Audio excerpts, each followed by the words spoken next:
क्या हर कंपनी एक जैसी होती है या उनके भी अलग अलग टाइप होते हैं?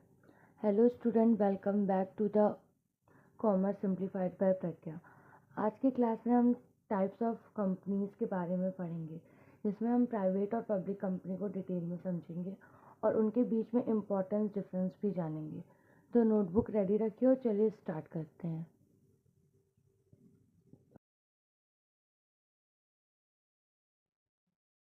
कंपनी ऑर्गेनाइजेशन की पिछली 2 या 3 क्लास में हमने पढ़ लिया कि कंपनी क्या होती है, कंपनी के फीचर्स क्या हैं, उनके मेरिट और लिमिटेशंस क्या हैं।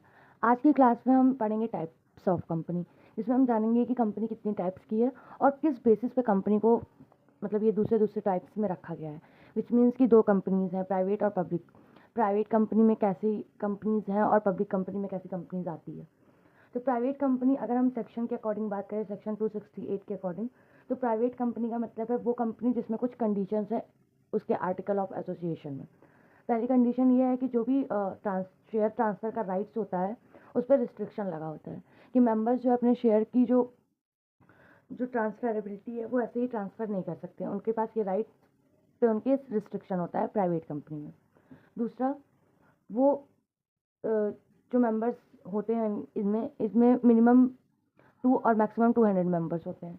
अगर मिनिमम 2 से कम या 200 से ज़्यादा मेंबर होते हैं तो उस पर भी रिस्ट्रिक्शन लगा होता है। उसके बाद इसमें पब्लिक जो है वो पब्लिक से शेयर्स और डिवेंचर को सब्सक्राइब करने पे पूरी तरीके से बैन लगा होता है कि पब्लिक को इनवाइट नहीं कर सकते वो शेयर और डिवेंचर्स के लिए। ना तो वो पब्लिक से डिपॉजिट ले सकते हैं, मतलब पब्लिक का डिपॉजिट भी बैन है प्राइवेट कंपनी में। और इसमें जो है कम से कम 1 लाख तक की रिक्वायरमेंट होती है कैपिटल को इस कंपनी को स्टार्ट करने के लिए। मिनिमम मतलब 1 लाख तक का अमाउंट होना चाहिए। और जो भी ये कंडीशंस ऊपर लिखी हैं ये एओए में मेंशन होनी चाहिए, तभी पता चलेगा कि प्राइवेट कंपनी है। अगर इनमें से कोई एक भी कंडीशंस वायलेटेड होती है या एक भी कंडीशन फुलफिल नहीं होती है तो उसको तुरंत ही पब्लिक कंपनी से कंसीडर किया जाएगा। तो ये इम्पॉर्टेंट है कि जो भी प्राइवेट कंपनी है उसके नाम के पीछे प्राइवेट लिमिटेड मेंशन हो या पीवीटी एलएमटी मेंशन हो, अदरवाइज वो कंपनी पब्लिक कंपनी के इफेक्ट से तुरंत कंसीडर किया जाएगा। अगर हम बात करें प्राइवेट कंपनीज में जो प्राइवेट सेक्टर इन इंडिया में है तो उसमें से कुछ हैं Parle product private limited, automotive manufacturers private limited, HDFC bank, ये सब भी प्राइवेट कंपनीज में ही आते हैं।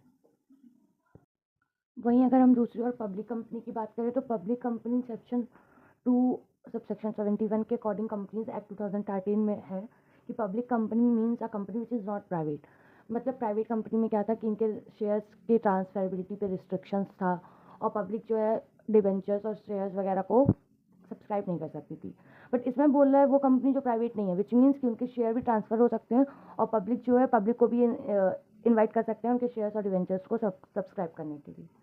तो पब्लिक कंपनी वो कंपनी होती है जहाँ आम लोग जो होते हैं, मतलब जो भी नॉर्मल है, पब्लिक है, वो शेयर्स को बाय कर सकती है और सेल भी कर सकती है।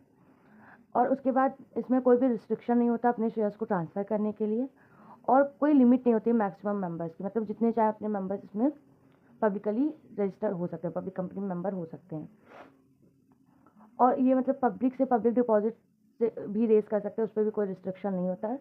और इनका minimum paid up share capital 5 lakh तक होना चाहिए। पब्लिक कंपनी में अगर हम मिनिमम मेंबर की बात करें तो 7 होना चाहिए, मैक्सिमम की कोई लिमिट नहीं है। और पब्लिक कंपनी के लास्ट में हमेशा लिमिटेड या एलएमटी डॉट रहता है, जिससे हम उसको आइडेंटिफाई करते हैं कि पब्लिक कंपनी। अगर हम इंडिया के कुछ पब्लिक कंपनीज का नाम ले तो आईटीसी है, रिलायंस है, एचडीएफसी बैंक है, इन्फोसिस है। अब अगर हम इसमें प्राइवेट और पब्लिक कंपनी में डिफरेंस की बात करें तो प्राइवेट कंपनी जो होती है उसमें जो नंबर ऑफ मेंबर्स होते हैं वो मिनिमम 2 और मैक्सिमम 200 होते हैं एज पर कंपनीज एक्ट। वहीं अगर पब्लिक कंपनी की बात करें तो इसमें मिनिमम 7 और मैक्सिमम कोई लिमिट नहीं होती है, जितने मेंबर्स चाहे उतने मेंबर्स इसमें पब्लिक कंपनी में हो सकते हैं। दूसरा, अगर हम नेम की बात करें तो प्राइवेट कंपनी में नेसेसरी होता है लास्ट में प्राइवेट लिमिटेड वर्ड लगाना, वहीं पब्लिक कंपनी में इसेंशियल होता है सिर्फ लिमिटेड वर्ड लगाना कि एलएमटी या लिमिटेड है। तो एग्जाम्पल में जैसे एबीसी लिमिटेड, तो लोग जान सकते हैं कि इसमें लिमिटेड लगा, ये पब्लिक कंपनी है। उसके बाद अगर हम नंबर ऑफ डायरेक्टर्स की बात करें तो प्राइवेट कंपनी में 2 डायरेक्टर होते हैं, वहीं पब्लिक कंपनी में मिनिमम 3 डायरेक्टर होने चाहिए। अगर हम इन्विटेशन टू पब्लिक की बात करें तो प्राइवेट कंपनीज़ में पब्लिक को इनवाइट नहीं कर सकते शेयर और डिवेंचर्स को इशू करने के लिए, लेकिन पब्लिक कंपनी में पब्लिक को इनवाइट किया जाता है कि वो शेयर्स और डिवेंचर्स को इशू करें। इशू किए गए मतलब उनके पास राइट्स रहता है। उसके बाद transfer of shares, private company में यह है कि हम अपने शेयर्स को ट्रांसफ़र नहीं कर सकते, लेकिन पब्लिक कंपनी में ऐसा कोई रिस्ट्रिक्शन नहीं है अपने शेयर्स को ट्रांसफ़र करने पे। लोग अपने शेयर्स ट्रांसफ़र कर सकते हैं और अगर शेयर्स की वैल्यू गिर रही है तो मार्केट में जाके उसको बेच भी सकते हैं।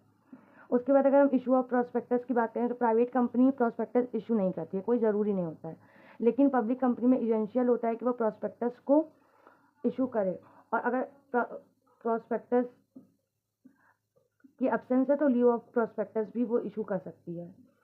स्टेटरी मीटिंग की बात करें तो प्राइवेट कंपनी में ये नेसेसरी नहीं होता, लेकिन पब्लिक कंपनी में इसेंशियल होता है कि वो स्टेटरी मीटिंग करवाएं। प्राइवेट कंपनी में लोन डायरेक्टर को जो लोन दिया जाता है उसका राइट बिना सेंट्रल गवर्नमेंट के परमिशन के वो नहीं दे सकते, और पब्लिक कंपनी में सेंट्रल गवर्नमेंट की परमिशन को अप्रूव करना पड़ता है। मतलब प्राइवेट कंपनी में वो अपने डायरेक्टर्स को लोन बिना किसी परमिशन लिए दे सकते हैं, लेकिन पब्लिक कंपनी में उन्हें सेंट्रल गवर्नमेंट से परमिशन लेना होता है तब वो लोन पास कर सकते हैं। अगर हम इंडेक्स ऑफ मेंबर्स की बात करें तो प्राइवेट कंपनी में इंडेक्स बनाना इंपॉर्टेंट नहीं होता, लेकिन अगर पब्लिक कंपनी में 50+ मेंबर्स से एक्सीड हो रही है तो इनके में इंडेक्स बनाना नेसेसरी होता है। वहीं minimum paid up share capital की बात करें तो प्राइवेट कंपनी में 1 लाख होता है, जबकि पब्लिक कंपनी में 5 लाख होता है।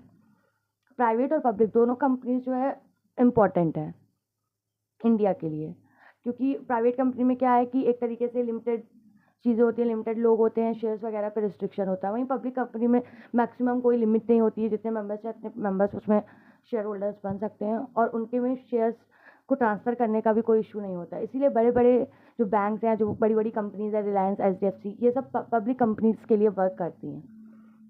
हमारा प्राइवेट कंपनी और पब्लिक कंपनी यहीं ख़त्म होता है। अगले वीडियो में हम पढ़ेंगे कंपनी और पार्टनरशिप में डिफरेंस।